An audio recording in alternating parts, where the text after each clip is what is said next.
Bonjour à tous, bienvenue dans une nouvelle vidéo consacrée encore une fois à un supplément de la gamme Vampire donc V2. Je reviens un petit peu en arrière avec le guide du maître du jeu pour le sabbat, donc que j'avais un peu laissé. J'ai essayé de regarder la manière dont s'articule la chronologie des suppléments. C'est un peu la galère parce que généralement c'est donné par année, mais il y a aussi par mois. Et je me suis aperçu qu'il y avait en gros il y a un supplément qui s'appelle le Chaos Factor, qui est un crossover qui voit la fin d'un PNJ très connu qui s'appelle Samuel Height. Et j'arrivais pas à le situer, donc je me dis c'est bizarre parce que il est censé arriver, puisque c'est un PNJ qu'on rencontre plusieurs fois. Je dis c'est marrant parce que je suis censé le jouer, enfin je peux pas le faire découvrir avant d'avoir révélé, enfin l'enchaînement des suppléments marchait pas, donc j'ai dû un peu réécrire ça et je me suis aperçu que j'avais laissé de côté le Storyteller Handbook. Donc normalement tout le reste est calé, je suis pas trop mal.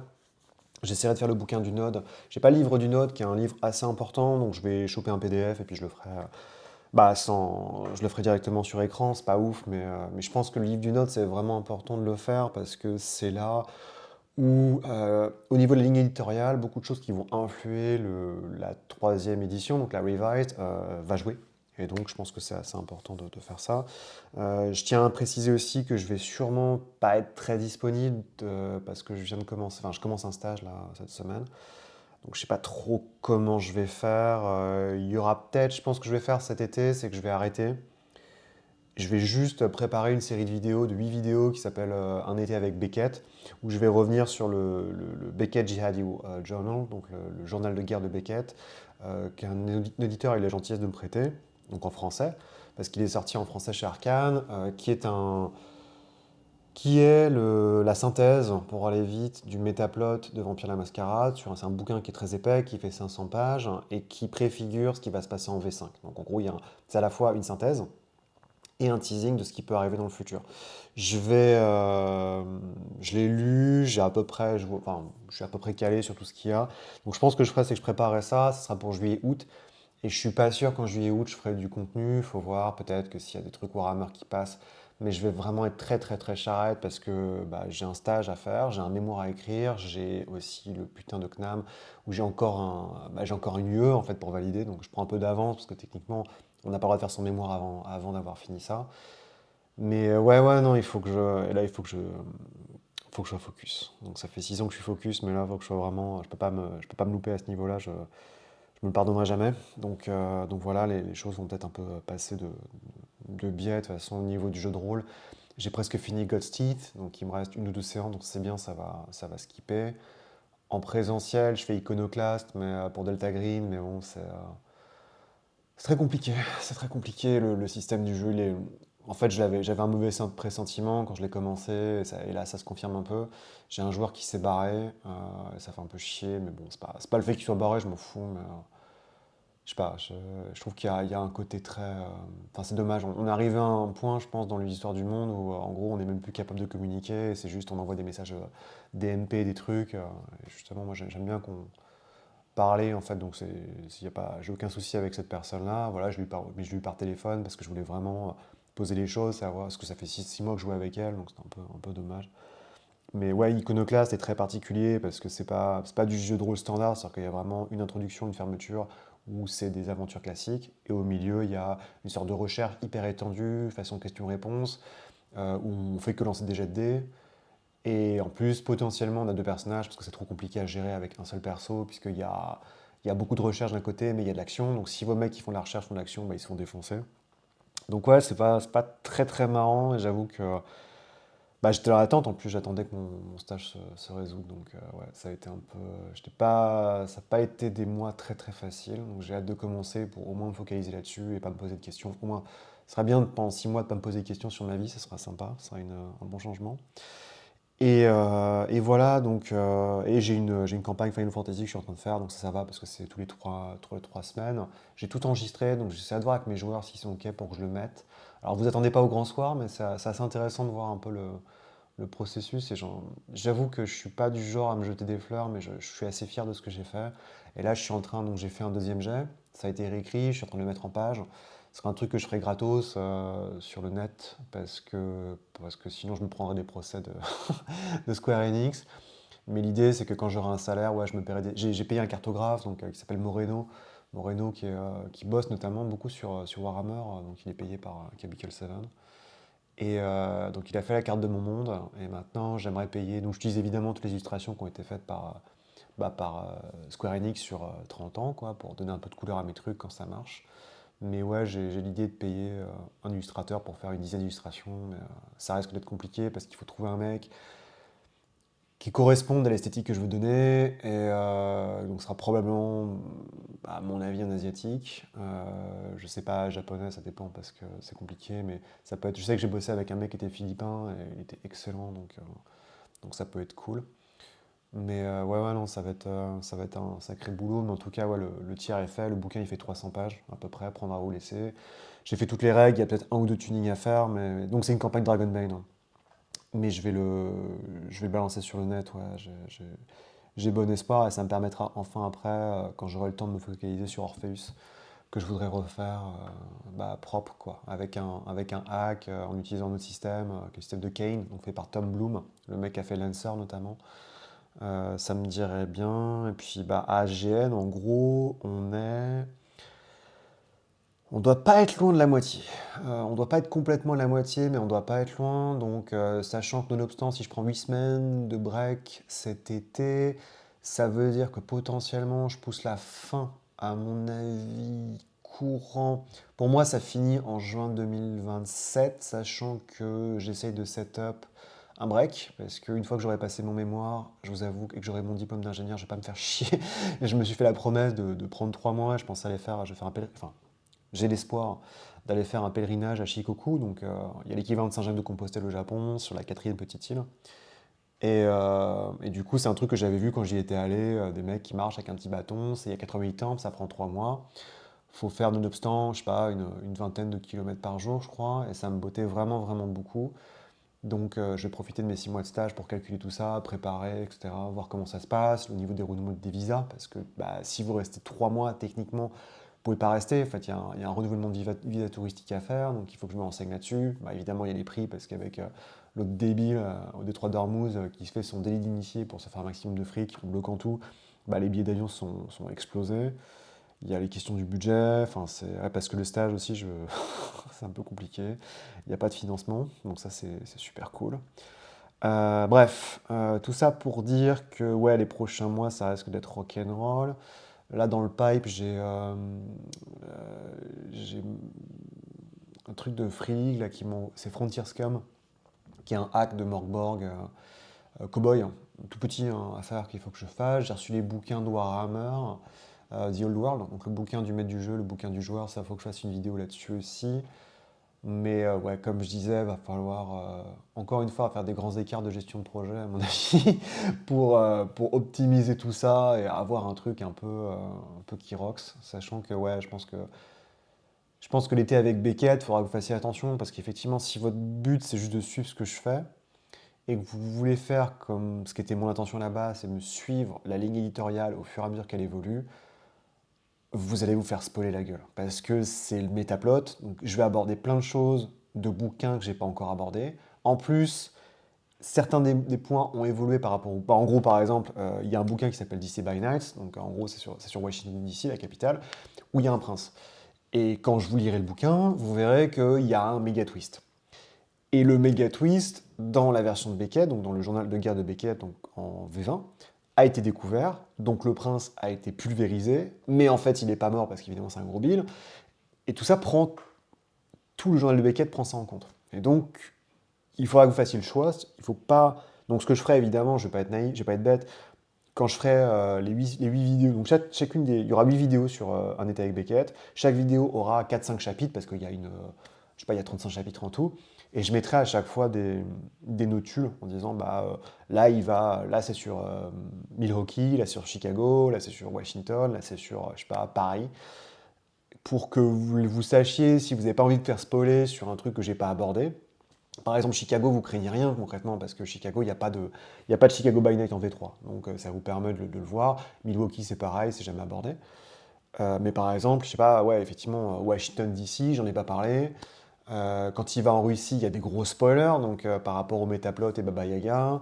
Donc Encore une fois, c'est à vous de voir. C'est purement, disons, ça fait un peu les séries de podcasts de Philippe Collin en été pour me laisser un peu du lest et souffler un peu.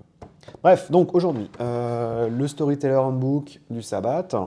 Très belle illustration de KMG, donc toujours un grand aquarelliste de chez White Wolf. C'est fait par Steven C. Brown, dont j'ai déjà parlé. Steven C. Brown, c'est un gars qui va bosser notamment sur le guide des formeries pour le guide des formeries sur les loups-garous. C'est lui qui va vraiment mettre en place le Sabbat. Il a aussi fait le guide du joueur. Il va faire un dernier supplément qui est un peu Oni, qui s'appelle Dirty Secret of the Black Hand, dont je reparlerai, que moi personnellement j'adore, mais qui a été vilipendé. Et il y a déjà un teasing là-dessus dans ce bouquin-là.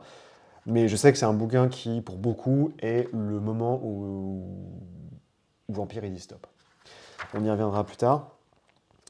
Donc, toujours les grandes doubles pages qui vont disparaître en V3 là-dessus. Au niveau des gens qui travaillent, donc on a peu ou prou la même team, hein, toujours pareil, avec Greenberg qui supervise, mise en page, on a Ed McCoff à la Rogers, ça ne change pas, Richard Thomas qui fait direction artistique, et en fait les nouveautés, au niveau des dessinateurs, on va avoir Larry Snelly et Ian Smith. Larry Snelly, c'est en fait un type qui va beaucoup, de toute façon je peux vous montrer, c'est lui, en gros c'est ce qu'il fait, donc c'est un type qui va avoir un rôle extrêmement important chez White Wolf. En gros, il est arrivé, il s'occupait du packaging. C'est un type qui a fait des études d'art. Il s'occupait du packaging pour une marque de figurines qui avait eu un deal avec White Wolf. Et c'est comme ça qu'il est entré chez White Wolf. Il a envoyé son portfolio à Richard Thomas avec du sous-team Bradstreet. Et il a réussi à rentrer par la petite porte. Et c'est là où il a réalisé qu'il ne pouvait pas faire du sous-team Bradstreet quand Tim Bradstreet lui-même était embauché par White Wolf. Donc il a un peu changé son fusil d'épaule. C'est un mec qui bosse sur des modèles, mais uniquement sur des modèles quand il les prend en photo. Donc en fait, l'essentiel des modèles qu'il y a, c'est ses potes. Donc ça, c'est assez marrant. Et donc c'est un gars qui peu à peu, au début, faisait vraiment du sous-team Bradstreet et peu à peu a fait un peu comme KMG, est passé sur l'aquarelle, sur les couleurs délavées. Il va beaucoup faire de taf. Donc il fonctionne beaucoup par scrapbook, par récupération de revues. C'est un obsédé, en fait. Il a plein de vieux magazines chez lui qu'il utilise pour faire des photomontages. Donc là, on parle. La Photoshop à l'époque est en V1, donc c'est le tout début. Et son rôle va vraiment devenir déterminant quand il va passer d'illustrateur, où il va continuer, notamment c'est sur The Eternal Struggle, donc le jeu de cartes, où il a beaucoup fait de taf. J'irai pas jusqu'à dire qu'il a fait 50% des cartes, mais il en a fait quand même un gros paquet. Et surtout à côté du directeur artistique chez White Wolf. Quand Richard Thomas est passé sur d'autres éléments, il a filé la main à Snelly. Et Snelly, pendant plus de 10 ans, va œuvrer en tant que directeur artistique. Donc c'est lui qui va aller chercher les différents talents. Donc quand je parle de talents, c'est les illustrateurs. Et c'est lui qui va ramener notamment Vince Locke, donc qui est quelqu'un qui bosse essentiellement avec des traits esquissés, des hachures extrêmement fortes, qui est un mec très talentueux, qui va arriver à la fin de la V2, qui restera jusqu'à la fin de la V3, enfin de la Rivaz, qui est excellent. Euh, J'ai un trou, ça craint. Guy Davis, qui est quelqu'un qui va commencer à bosser chez White Wolf, enfin qui va commencer à bosser chez DC, notamment sur Sandman, Mystery Theater et plus tard sur BPRD, donc le spin-off de White Wolf, de Hellboy, hein, chez Dark Horse. Euh, c'est un mec qui est fondateur, Guy Davis, c'est vraiment un mec qui est fondateur sur beaucoup d'aspects finaux de Vampire. En gros, il va arriver sur un bouquin qui s'appelle Ghouls Fatal Addiction, donc sur les ghouls. Et il va vraiment rester en donnant l'attitude complètement émaciée des Nosferatu. Il a une approche très particulière, hein. Je trouve que par exemple ce qu'il fait sur Loup-garou, ça marche pas du tout. Parce que sur Loup-garou, justement, on a des loups-garous qui sont extrêmement fins, tout maigrelets. Et autant ça marche quand il fait des comics, autant ça marche pas du tout pour White Wolf, enfin, ça c'est mon avis. Et c'est des gars, et Jill Thompson aussi qui va passer. Je crois que Jill Thompson, elle est essentiellement un petit peu sur. Ouais, il me semble que Jill Thompson, c'est plutôt sur Mage ou sur Changeling. Jill Thompson, c'est une très grande dessinatrice qui a bossé notamment sur Sandman, mais qui bosse plutôt sur la couleur en fait. Donc ça marche pas trop en noir et blanc, mais qui est vraiment très bien. Et elle avait fait des concept art pour un film Sandman qui est jamais perdu, qui est jamais paru. Et j'avoue que j'avais failli acheter, mais c'était un prix, c'était indécent quoi. T'avais l'une de mes BD, l'une de mes issues, donc des chapitres de comics préférés, c'est dans Sandman, ça s'appelle Men of Good Fortune, donc des gens d'honneur, je crois, je sais plus comment ça s'appelle en français, où c'est l'histoire de. Vous l'avez vu, si vous avez vu la série Sandman, c'est l'amitié. En fait, c'est Death, donc c'est Sandman en gros, c'est le maître des rêves le maître des rêves et la mort qui sont frères et sœurs, qui sont immortels.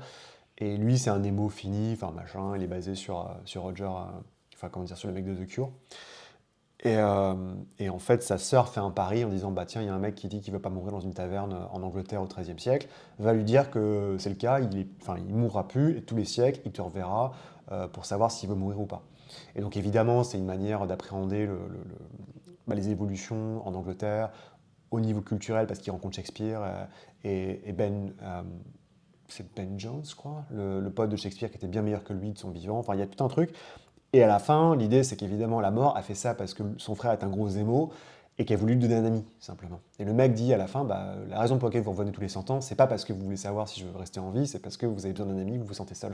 Et l'autre, il fait quoi et tout, vous osez dire que moi, qui suis une divinité, je sais pas quoi, j'ai besoin d'amitié. Et l'autre, il dit, ouais, je suis sûr que c'est ça, et je serai là dans 100 ans, vous revenez. Et évidemment, 100 ans, c'est juste au XXe siècle. Et Sandman arrive et il dit, bah, je peux pas faire attendre un ami, quoi. C'est vraiment ouais, c'est vraiment une BD que je trouve magnifique. Et Jill Thompson avait fait donc, des concept art pour cette bande dessinée, pour le film, mais putain, c'était hors de prix, quoi. Bref, donc pour ça, pour dire que Snelly va avoir l'intelligence. Snelly va ramener en fait tous les contacts qu'il a de l'industrie du comics pour bosser sur White Wolf, ce qui ne faisait pas forcément Richard Thomas. Il y aura aussi Pia Guerra, par exemple. Pia Guerra, c'est une fille qui a dessiné Y, le dernier homme, pour Vertigo. Donc c'est vraiment, on voit qu'on arrive au firmament du rayonnement de White Wolf en termes de oh, il y a des gens qui veulent bosser. Sachant que beaucoup de gens qui veulent bosser chez White Wolf n'ont aucun atome crochu avec le monde du jeu. Ça, c'est assez marrant parce que Snelly, par exemple, il a dit moi, ça m'intéresse pas du tout. J'ai essayé une fois de jouer à Vampire au jeu de cartes et j'ai cru que j'allais péter un plomb. Donc, et aussi, ouais, j'ai oublié de vous dire, donc l'autre, il y a Ellen Smith. Ellen Smith, j'ai pas trouvé trop d'infos. C'est un type qui fait essentiellement des trucs un peu crades, façon gouache. Je crois qu'il bosse dans un musée. En fait, c'est un mec qui faisait ça en indépendant pendant pas mal d'années et il a décroché son diplôme, il a fait une thèse de dessin et il bosse dans un musée, je suppose en Louisiane. J'ai pas trop trouvé d'infos supplémentaires. Et sinon, donc il y a une petite teasing comme quoi ils ont fait un deal avec GURPS, où il fait GURP, pardon, excusez-moi, j'ai trop bu. Donc c'est les fameuses adaptations qui sont sorties en français de Vampire la Mascarade et de Mage d'Ascension pour GURPS, qui sont excellentes, hein. C'est vraiment très très bien. Bon, faut aimer GURPS, mais c'est du très bon boulot. Donc le guide du sabbat pour le MJ, qu'est-ce qu'on va trouver? On va trouver une définition concrète de ce qu'est le sabbat, avec les différents enjeux narratifs et simplement de game design qui peuvent permettre bah, de rendre plus intéressant des parties avec le sabbat, avec évidemment les sources de conflits, c'est pas difficile, le sabbat est en conflit avec tout le monde, contre les anarches, qui veulent recruter, contre les camarias, qui sont les grands méchants, contre les inconnus qui prônent une ascension et Golconde, contre les sétites qui font chier, contre les Giovanni qui contrôlent toute la mafia, contre les enfants d'Osiris. Alors ça va disparaître, étonnamment, qui eux justement percent pour restaurer l'humanité des gens. Contre l'Orient, qui est encore un peu tout ce truc mystique où on sait pas trop, où il y a plein de choses, notamment les Gaki, c'est pas encore les Kuei-jin, contre les clans, contre des factions politiques, parce qu'on va le voir, il y a un grand jeu politique qui s'orchestre au niveau du sabbat, qui crée des guerres civiles, contre la main noire, qui est le SWAT, mais avec un pouvoir politique au sein du sabbat. Les jeunes contre les vieux, du classique, le sabbat nomade contre le sabbat établi, c'est-à-dire qu'il y a des meutes du sabbat qui se baladent des coteries, et il y a des coteries qui sont fixées sur des villes. Bon bref, après le reste, vous commencez à comprendre, mais ils sont en guerre contre tout le monde. Les mamelles du sabbat, c'est l'utilisation de l'intrigue, puisque techniquement, on rappelle, hein, dans le sabbat, vous êtes lié par... Il y a un rituel qui s'appelle le viniculum qui vous permet de casser les liens du sang existants. C'est-à-dire que vous êtes plus lié par le sang à un vampire, mais vous êtes lié par le sang à tous les vampires de votre coterie, ce qui fait que le lien du sang est très faible et crée une sorte de fraternité, alors pas tout le temps, hein, mais crée une fraternité avec tous les autres membres de votre coterie, mais ça implique que les chefs du sabbat, quels qu'ils soient, vont vous envoyer pour vous casser la sur des missions extrêmement dangereuses, et que le seul moyen que vous avez, c'est malgré toute l'amitié, la sympathie et la loyauté que vous pouvez avoir envers vos autres membres, la seule façon de progresser dans le sabbat, c'est de trahir vos potes, d'une manière ou d'une autre, d'arriver à tirer la couverture à vous-même et d'être remarqué par votre chef, pour ensuite monter les échelons. Ce qui est absolument ignoble. Et quelque part, enfin, c'est vraiment pas cette charibancie-là où on passe de la Camarilla où tout est stasique, où les vieux dominent, les jeunes sont liés par le sang, où ils sont envoyés, enfin, où ils servent à rien, au sabbat, où c'est une sorte de darwinisme social qu'adorent les Lasombra, mais pour les autres, c'est absolument un cauchemar. L'utilisation du ritualisme, donc il y a beaucoup, beaucoup de rituels présents dans le sabbat. Larry McDougall, donc qui fait vraiment de la ligne claire, enfin pas de la ligne claire, mais des trucs assez simples sur ce bouquin-là, ça marche plutôt bien.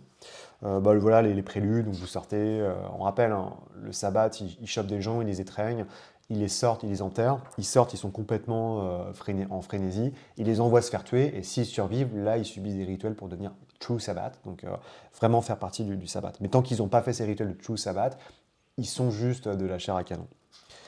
Les chroniques du sabbat, donc comment utiliser le sabbat si vous jouez Camarilla, comment créer une propre chronique du sabbat en soi, ce qui est plus compliqué, avec l'idée, évidemment, l'éléphant dans la pièce, c'est la brutalité du jeu, c'est-à-dire que le sabbat ayant renié son humanité, bah, vous allez jouer des psychopathes qui font des croisades sur les villes, où toutes les actions sont permises, vous flinguez tout le monde, et ça peut très rapidement être fatigant, très rapidement être inintéressant. Donc on a des conseils pour essayer justement de bypasser cette brutalité sans intérêt et d'y apporter quelque chose, enfin de le mettre juste en fond et pas forcément en faire le cœur du métier, parce que Dieu sait qu'il n'y a rien de plus chiant que d'avoir un film, j'en sais rien moi, un film, une bande dessinée, un livre où on a des pages, des pages, des pages de massacres, etc. Parce que je veux dire, je vais être méchant, mais au 15e bébé violé, ça devient très fatigant, quoi. Et il y a aucun enjeu narratif, c'est pas intéressant, c'est juste pour choquer. Et c'est pas génial. Donc il y a des petits tips qui vous sont donnés, avec notamment l'idée des croisades. Donc remettre quelque part, je vais pas dire l'église au centre du village, mais remettre le concept de la guerre entre les sectes avec comment est-ce que vous approchez la ville, comment est-ce que vous essayez de la contrôler, quelles sont les actions qui sont faites. Évidemment, de l'autre côté, développer un ennemi, il faut que ce soit intéressant d'avoir en face des ennemis sur lesquels vous pouvez avoir des noms, qui ont des tactiques, parce qu'il est sûr que la Camarilla ne se laissera pas faire. Les scouts, donc les éclaireurs qui arrivent, puis la première vague, la seconde vague, et comment ça évolue, et à quel moment vous arrivez à prendre la ville, ou au contraire, vous êtes tanné et c'est game over. Enfin, vous repliez au nom de la lumière noire pour revenir un autre jour. Évidemment, écoutez ces joueurs, c'est-à-dire que tous vos joueurs ne seront pas forcément motivés par la même chose. Certains préféreront faire de l'intrigue, certains préféreront faire des coteries nomadiques, donc, enfin nomades, donc vous baladez de ville en ville. Certains préféreront essayer de faire une attaque de ville, ça dépend. Bon, ça c'est un peu les trucs gimmicks, ils vont mettre des pages pour essayer un peu de focaliser le truc. Politique du sabbat, donc c'est peut-être la partie la plus intéressante et la plus complexe du livre. Alors vous m'excuserez, mais je l'ai relu il y a un mois, donc c'est un peu lointain pour moi. L'idée, c'est que le sabbat est en guerre. Et qu'en guerre, tous les coups sont permis. Mais que aussi, la guerre, comme on le voit hélas aujourd'hui en Ukraine, marche essentiellement par l'utilisation d'une propagande qui est complètement décorrélée de la réalité. Le sabbat, plus que la Camarilla, ça c'est intéressant de le noter, utilise à tout moment un lavage de cerveau, une rétention des informations que la Camarilla fait, mais d'une autre manière. En gros, la Camarilla, l'idée, c'est que c'est les anciens qui dirigent, les jeunes, on les envoie juste pour avoir des infos ou pour qu'ils effectuent les choses que les anciens n'ont pas envie de faire. Point. Dans le sabbat, les anciens sont livrés à une autre échelle, en gros, de conflit, et ont besoin d'envoyer en permanence en fait, des croisades, et ces croisades-là, même si certains anciens s'y mettent, comme par exemple l'Opéra Polonien, pour New York, il y a l'idée qu'ils ont besoin d'avoir une masse toujours présente de jeunes à envoyer à l'abattage, et ces jeunes, il faut les motiver d'une manière ou d'une autre, puisqu'il n'y a plus de lien du sang. Et c'est là où la propagande devient extrêmement importante, sauf que le problème, c'est que les anciens comme les jeunes, mais surtout les anciens, plus on vieillit au niveau du sabbat, plus on a d'expérience du sabbat, et on a vu les guerres civiles. Et on sait qu'il y a différentes factions qui existent, et selon la faction à laquelle appartient politiquement l'ancien, et généralement les plus jeunes, ça peut poser beaucoup de problèmes, parce que si tout le monde est d'accord pour faire une guerre contre la Camarilla et détruire les antédiluviens, personne n'arrive à se mettre d'accord sur la façon de faire. Donc vous avez le statu quo qui dit, bon bah ok, concrètement on continue comme on fait, on forme des petits jeunes pour faire des croisades, ils prennent les villes et tout va bien, madame la marquise. Les modérés, qui sont essentiellement les types qui suivent des chemins d'illumination, je ne vais pas dire harmonieux, mais au moins plus refermés sur eux-mêmes que sur vraiment le darwinisme social, le contrôle total et la domination, qui eux disent en fait, on n'a peut-être pas besoin tout le temps de faire des croisades. Il y a peut-être l'idée d'essayer déjà de restructurer le sabbat, parce que le sabbat, en l'état, est corrompu, commence à partir dans tous les sens, et finalement, on devient de plus en plus comme la Camarilla à chaque jour. Donc, il faut peut-être qu'on fasse un peu d'introspection avant d'essayer de nous étendre sans arrêt.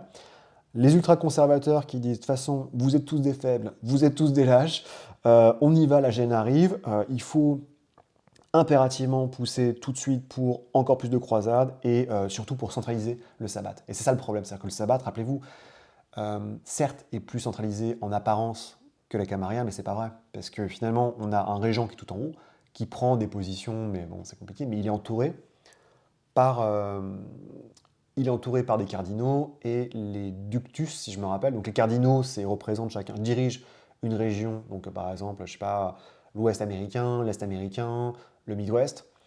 Et les ductus, eux, sont. Non, attends, je vais arriver. C'est des priscus, je sais plus. Bon, enfin, il y a des mecs itinérants en fait qui conseillent un peu partout et qui sont pas. Enfin, en gros, c'est comme si vous avez pas un cercle, vous aviez un mec, puis le cercle intérieur de la Camarilla n'était pas composé de 7 clans, mais était éclaté en autant de régions qu'il y a. Et à côté de ça, les justiciars ont autant de pouvoir que le cercle intérieur. Parce qu'en gros, les cardinaux ont autant de pouvoir que les ductus, même si les ductus sont.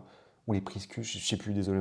Hein. Mais cette idée, c'est que c'est hyper décentralisé, et donc les ultra-conservateurs disent stop, on arrête les bêtises. Maintenant, il faut impérativement il faut qu'on centralise notre pouvoir pour vraiment se battre contre la GN. Les loyalistes, hein, qui sont évidemment essentiellement des ventrus des Brugiens anti-tribus, partent du principe que de toute façon, on doit désobéir aux ordres. Notre loyauté va d'abord au sabbat et pas aux anciens, ce qui fait que ça pose des gros problèmes, parce qu'ils ne suivent pas les ordres. Les Panders, c'est un peu différent. Les Panders, c'est les caïtifs. Le sabbat a choisi de transformer les caïtifs en clans, et très honnêtement, ça a été très très fin de la part du régent du sabbat de faire ça, mais ça implique quasiment rien. Donc il y a un type qui s'appelle Joseph Panders, qui était un caïtif, qui a créé son clan, parce qu'ils ont beaucoup, en fait, ils ont filé un grand coup de main durant la guerre civile au régent pour qu'il garde le pouvoir, et en termes de faveur, il a dit, ok, félicitations, vous êtes officiellement un clan, sauf que bah, dans les faits, ça change pas grand-chose, ils sont toujours aussi ostracisés. Les jeux de pouvoir qui existent, donc avec... oui, parce que j'ai oublié de vous dire aussi, les ultra-conservateurs sont backés essentiellement par la main noire. Donc ce qui fait qu'en gros, les plus stricts sont backés par le SWAT. Donc c'est plus facile quand on a une police secrète pour essayer de pousser son agenda politique, mais ils sont minoritaires.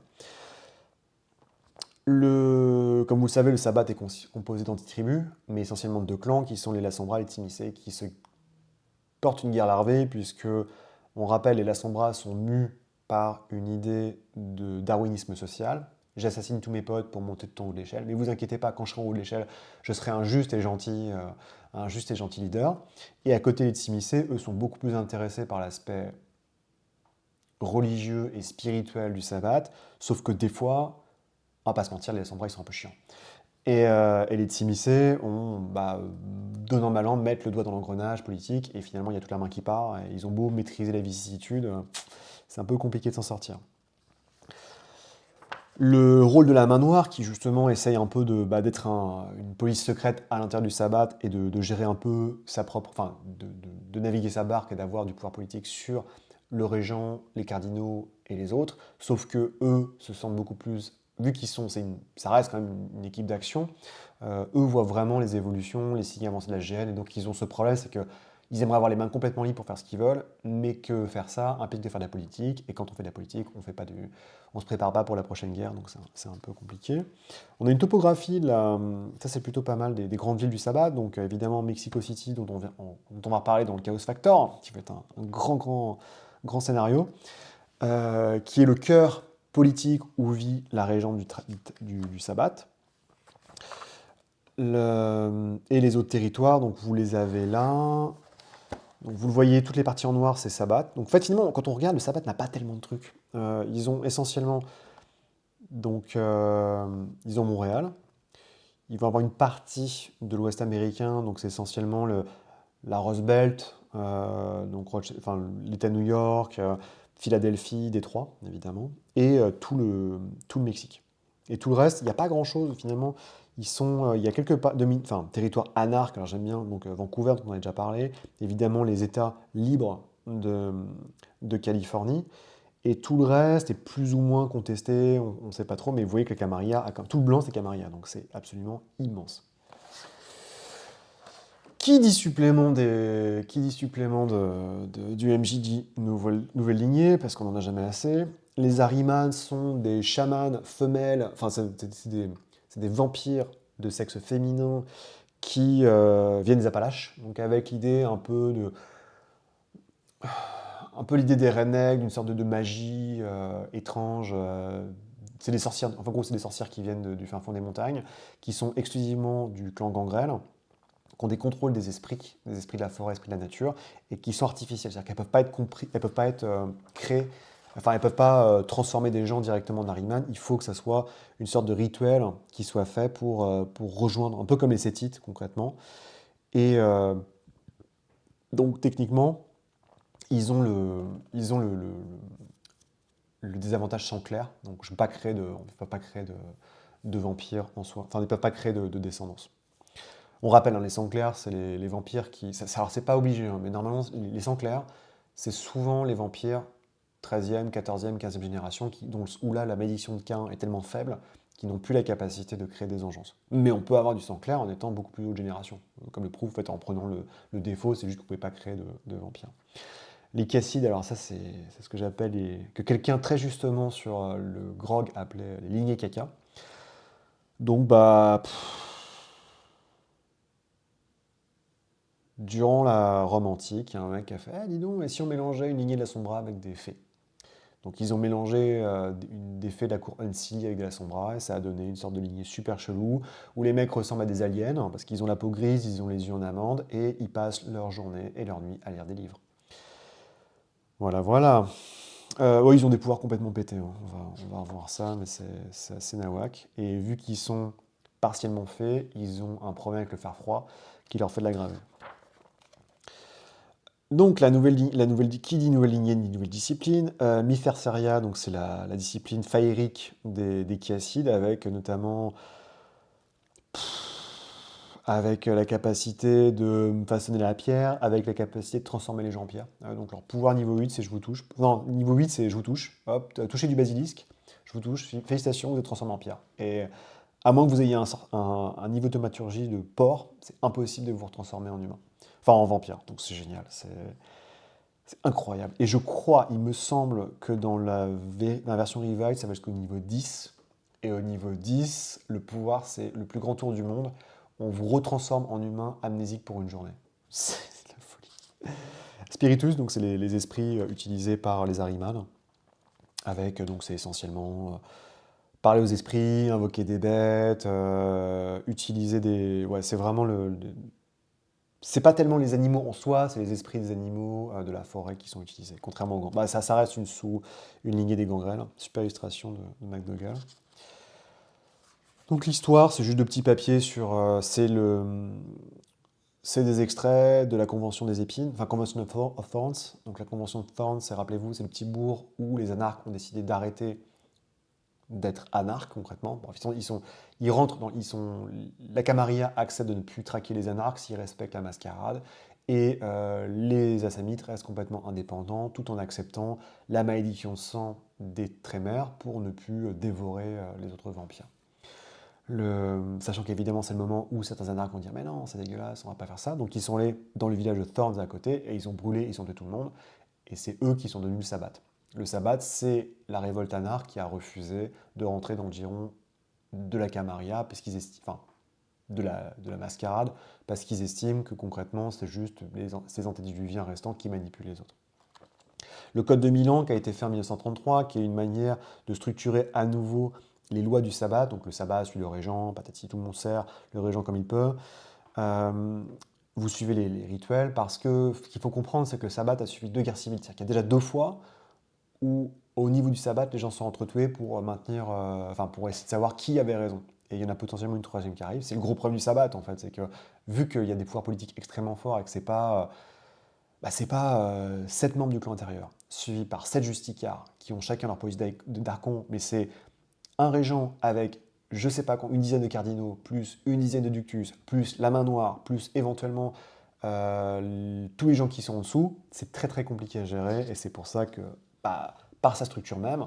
Peut-être que finalement, les modérés ont raison et qu'il faudrait revoir la structure, ou les ultra-conservateurs ont raison et qu'il faudrait revoir la structure du sabbat.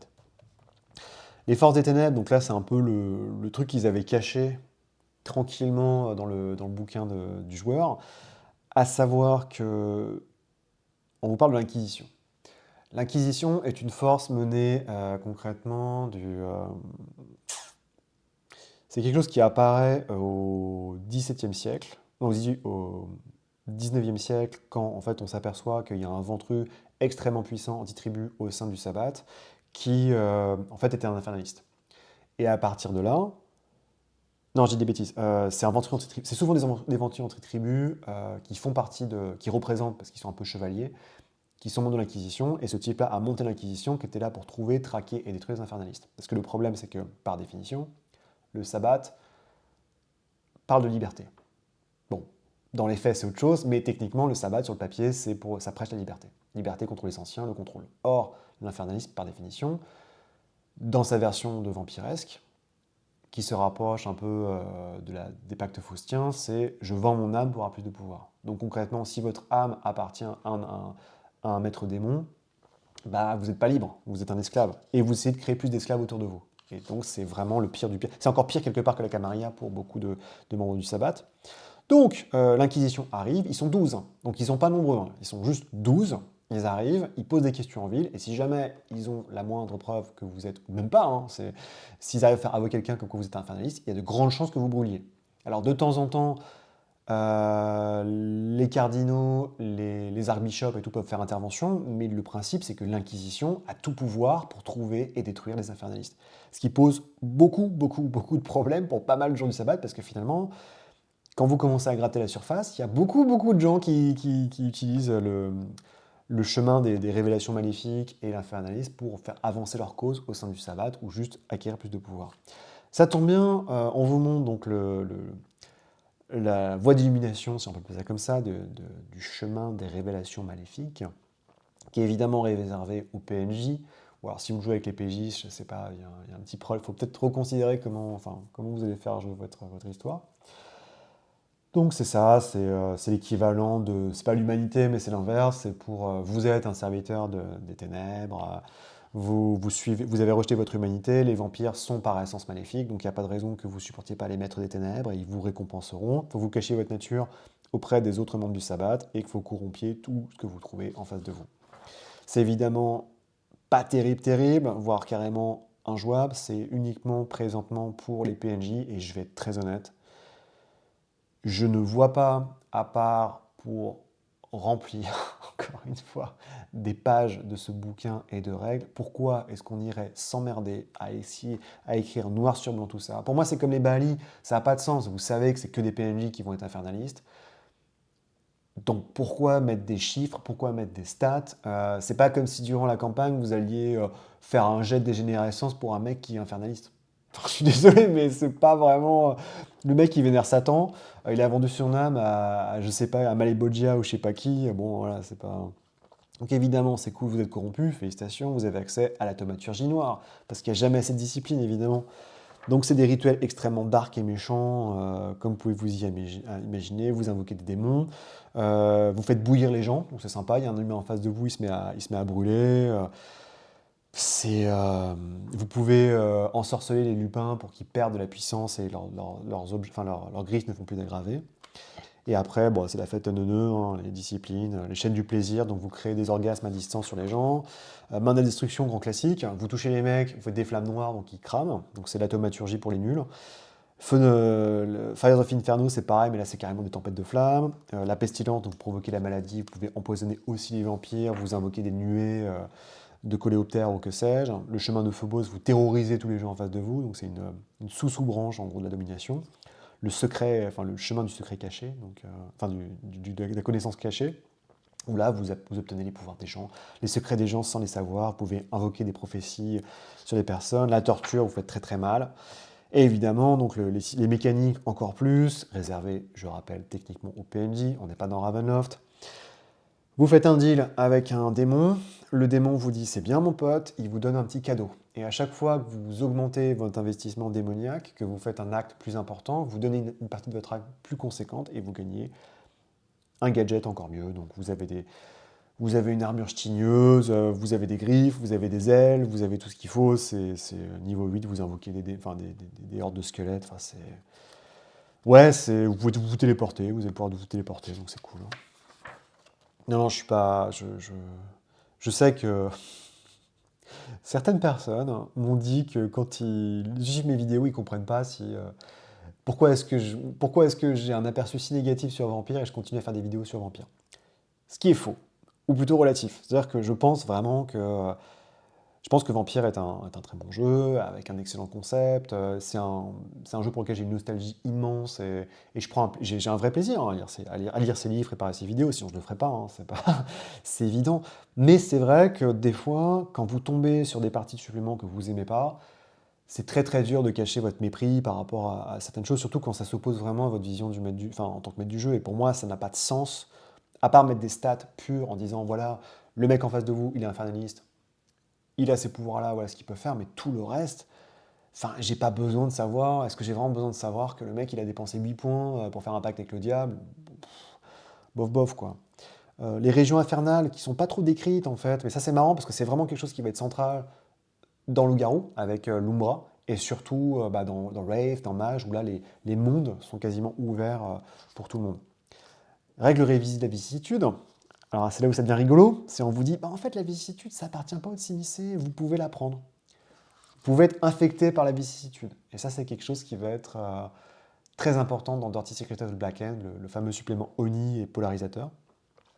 La chair et l'esprit avec, oula, du Golconde dans le sabbat, parce que oui, effectivement, c'est pas parce que vous ne suivez pas l'humanité que vous ne pouvez pas atteindre Golconde. Donc pas tous, évidemment, mais par exemple, notamment le chemin de l'harmonie. Donc on rappelle, hein, le chemin de l'harmonie, c'est l'idée que les vampires sont des bêtes, qu'elles ont besoin de manger de temps en temps, mais qu'ils n'ont pas de raison d'être cruels, qu'ils sont pas... Enfin, on peut préserver la vie au-delà du fait qu'on doit se nourrir en tant que parasite vampirique. Ou, par exemple, et ça c'est beaucoup plus rigolo, et je trouve ça vraiment intelligent, c'est très très intelligent ce qu'ils ont fait, le chemin du pouvoir et de la voie intérieure, qui est le chemin de la sombra. En gros, c'est je poignarde tout le monde pour obtenir le plus de pouvoir possible et m'élever pour que les gens me suivent. Et l'idée, justement, c'est ça que, c'est comme je disais, je m'en moquais tout à l'heure, mais si vous suivez vraiment stricto sensu cette voie d'illumination, ça veut dire que quand vous êtes chef, vous êtes un bon chef.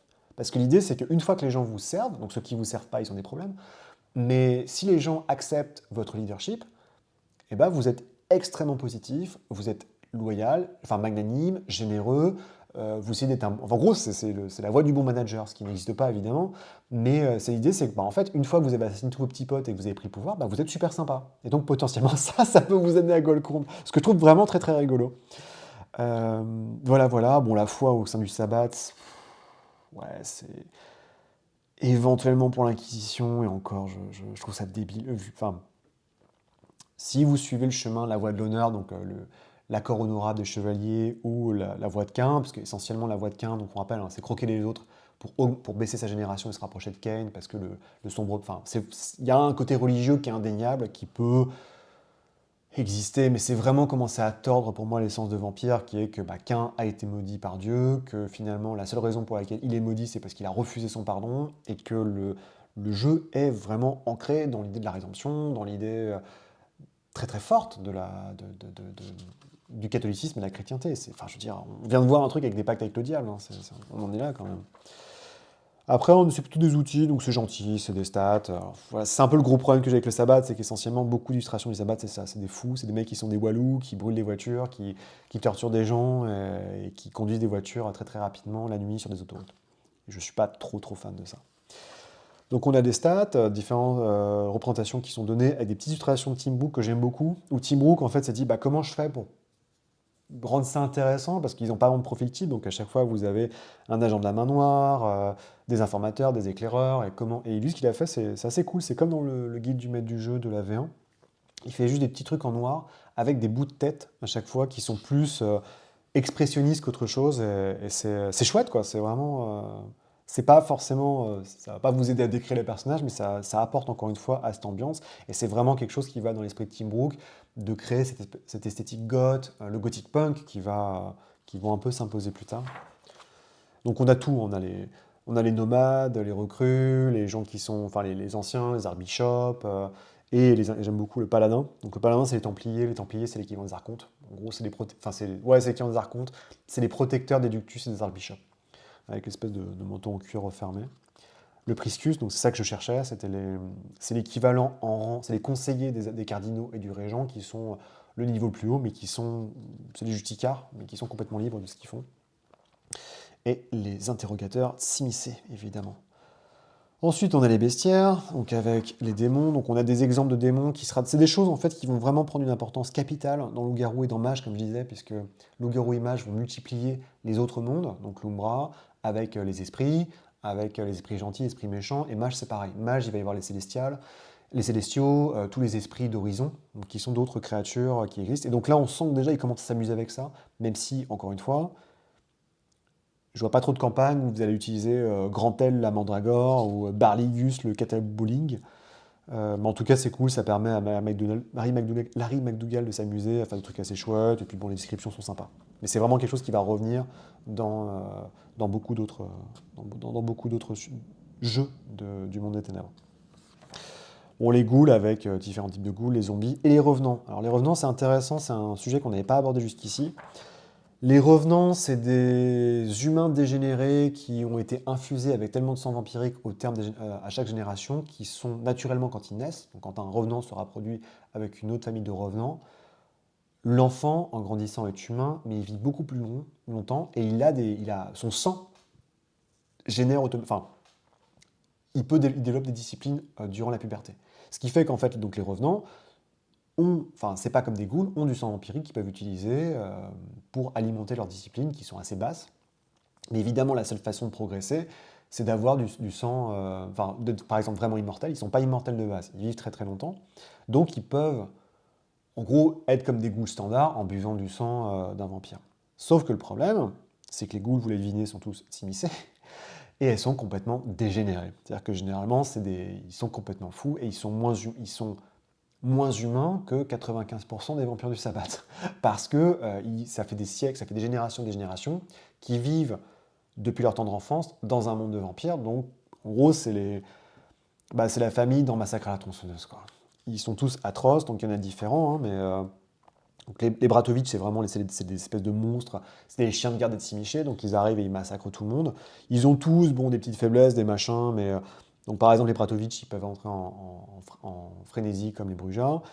Les Grimaldi, c'est les grands argentiers, donc eux ils donnent un peu d'argent et ils aident, bah oui, parce que le sabbat, ils peuvent pas vivre d'amour et d'eau fraîche, ils ont quand même besoin d'argent. Les Aubertus, c'est ceux qui recherchent le savoir et qui sont là pour aider en fait les grandes connaissances vampiriques des Tsimissé. Et enfin les Antosa. Donc les Antosa, c'est la plus vieille famille de revenants qui existe, donc ils sont très très riches, ils sont très respectés au sein du sabbat, même par les Tsimissé, sauf qu'il y a un petit secret, c'est que les Antosa, en fait, c'est les protecteurs de l'antédiluvien de Tsimissé. Parce que oui, si vous avez écouté ma vidéo sur Children of the Inquisition, vous savez que l'antédiluvien de Tsimissé n'a pas été détruit par les anarches. Et que donc il existe encore. Et que donc en gros, les Antosa continuent de protéger sous quelle forme, je ne sais pas, on le verra plus tard, l'antédiluvien Tsimissé. Et on rappelle que le sabbat n'existe que pour détruire les antédiluviens. Donc ça la foutrait très très mal si le secret était découvert. Ensuite, bon, voilà, c'est pas ouf, hein. C'est des exemples de coteries sabbat avec des stats, des personnages que vous pouvez sortir un peu de votre chapeau quand le besoin s'en fait sentir. Avec notamment, donc, on a d'un côté un pack, donc une coterie dans une ville et une coterie nomade. Les deux sont utilisables. J'aime beaucoup. C'est vraiment cool ce qu'il fait. En plus, il fait je crois que c'est ça, hein. Ouais, il fait des descriptions des personnages. Donc là, c'est la représentation de la coterie, la représentation d'un certain PNJ. Je suis vraiment très très fan de Larry McDougall, que j'ai réussi à interviewer, et qui m'a très gentiment dit c'était il y a 30 ans, je me souviens de rien, à part le fait que White Wolf payait toujours en temps et en heure et qu'il me laissait beaucoup de liberté. Donc bon, il a dit c'est déjà pas mal par rapport à tout ce que j'ai vécu après. Donc voilà. La planque, qui est une morgue qu'ils utilisent avec, bon voilà, c'est des descriptions et des pièges, des machins. C'est vraiment pour utiliser si vous avez besoin. Une description aussi d'un havre Nosferatu anti-tribu, évidemment. Et les différentes histoires que vous pouvez faire, donc qui sont des petits, ouais, des mini-scénarios qui vous sont donnés, donc notamment, bah, Trial by Fire, faut aller tuer un dissident. Enfin, faut tuer un ancien de la Camarilla, grand classique. Et une nuit en ville, il y a un type du sabbat qui veut passer avec Amaria, qui se fait passer pour mort, et vous devez comprendre ce qui se passe et l'arrêter avant qu'il passe de l'autre côté. Et ensuite, des petits exemples qui vous sont donnés, bah, ce que vous pouvez faire. Voilà, voilà. Et je crois qu'on a fait le tour. Ouais, il y en a quelques-unes, hein, mais c'est pas démentiel, mais c'est vraiment c'est des crobards, hein, c'est des petits morceaux de scénar avec l'importance sur le découpage, mais ça m'a pas. Mais au moins vous en avez pas mal, vous en avez 4-5, donc c'est pas non plus déconnant. Après, c'est pas ouf, ouf, hein, je vais pas vous mentir, mais c'est plus propre que ce que. Enfin, je préfère ça que les gros scénarios qu'on a vus jusqu'ici, qui sont vraiment pas bien et qui sont disposés sur une cinquantaine de pages, quoi. Là, au moins, ça ne reste pas trop longtemps dans le bouquin, ça fait une vingtaine de pages, c'est déjà pas mal.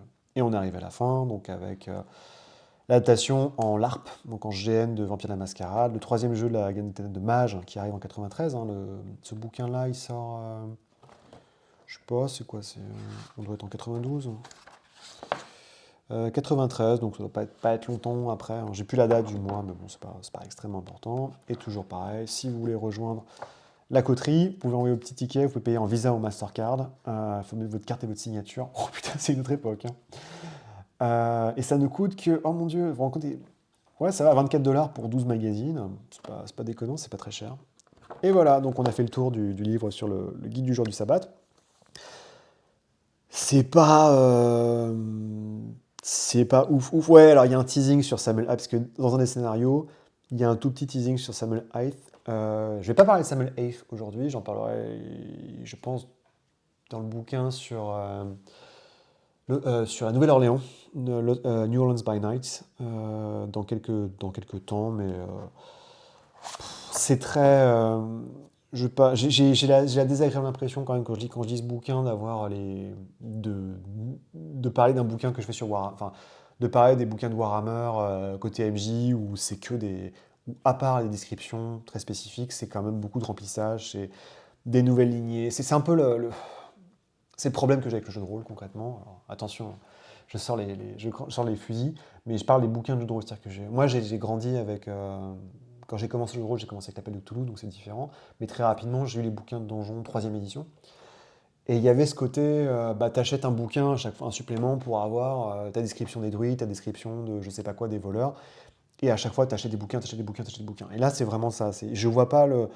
C'est pas intéressant. C'est pas assez intéressant. C'est chouette, c'est les factions politiques, par exemple, mais elles sont décrites que sur une demi-page.